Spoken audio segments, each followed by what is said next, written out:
কথায় আছে বাড়ির গরু পালানের ঘাস খায় না, ওই যে হয়েছে আমার।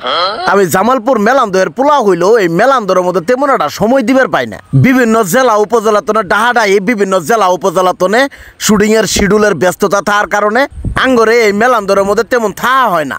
তে যাই হোক, আজকে আর মিস হইলো না। আজকে আমনে করে নিয়ে আইলাম আঙ্গরে মেলান্দ মির্জা আজম আধুনিক অডিটোরিয়ামে। আসলে আজকে করলেও এটা করলাম আজকের ভিডিও না, এটা হইলো 18 মে 2024 রোজ শনিবারের চিত্র। এখন আপনারা মেলা মানুষ কবার পান যে আসলে এই জায়গাটা কি হইতাছে। এই জায়গাটা হইলো গুনি গুনি কবি করে একটা অনুষ্ঠান। এই অনুষ্ঠানটা হইলো সরকলা জামালপুর 2013 তনে 2023 এক দশক পূর্তি অনুষ্ঠান।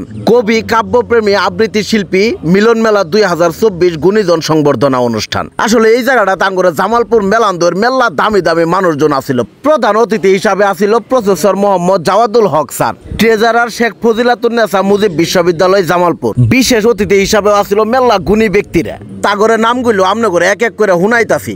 মাহবুবা হক উপজেলা নির্বাহী অফিসার মেলান্দ জামালপুর, শফিক জাহিদি রবিন মেয়র মেলান্দ পৌরসভা মেলান্দ জামালপুর, মনোয়ার হোসেন মুরাদ সহযোগী অধ্যাপক ইংরেজি বিভাগ সরকারি আশেক মাহমুদ কলেজ জামালপুর, মোহাম্মদ মোহন তালুকদার অধ্যাপক Melandah Umiruddin pilot high school and college Melandah Jamalpur, Hillol Sarkar trustee Jamalpur Gandhi Ashram ও মুক্তি সংগ্রাম জাদুঘর কাপাসিয়াটা মেলান্দ জামালপুর। তে এখন যাই হলে এই অনুষ্ঠানে গুণীজন সংবর্ধনা কেরা পাইছিল তাগর দিকে। আসলে এই অনুষ্ঠানে গুণীজন সংবর্ধনা পাইছিল 3 জন। আশরাফুল মান্নান কবি ও সরাকার, তারপরে হলো আসাদুল্লাহ ফারাজি নাট্যকার ও নির্দেশক, তারপরে হলো জাহাঙ্গীর সেলিম মানবাধিকার কর্মী ও গণমাধ্যম কর্মী, আর সভাপতি হিসাবে আছিল শেখ ফজল সাহেব সরকলা জামালপুর। তো যাই হোক, এই অনুষ্ঠানটার মধ্যে সময় দিতে দিতে ফস করে দুপুরের টাইম হইলো, লাঞ্চের টাইম হইলো, আমরা সবাই মিলে লাঞ্চ করলাম।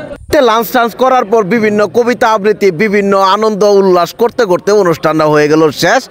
সবাই থাকবেন বালা। আজকে আমি বিদায় নিতেছি, কেউ করেন না মন কালা। আল্লাহ হাফেজ।